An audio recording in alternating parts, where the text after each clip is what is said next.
In this video, I will show you how to turn off active status on Snapchat. So let's get started. First, open Snapchat app on your mobile. Now tap your profile icon in the top left corner.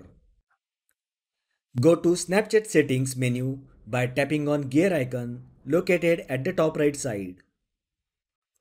Next, tap on See My Location.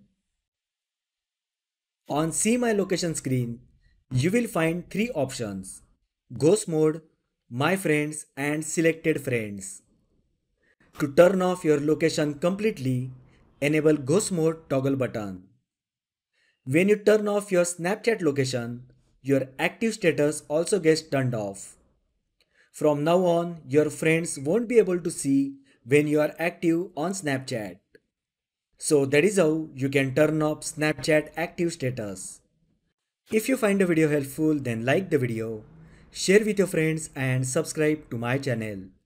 Thanks for watching and I will see you in the next video.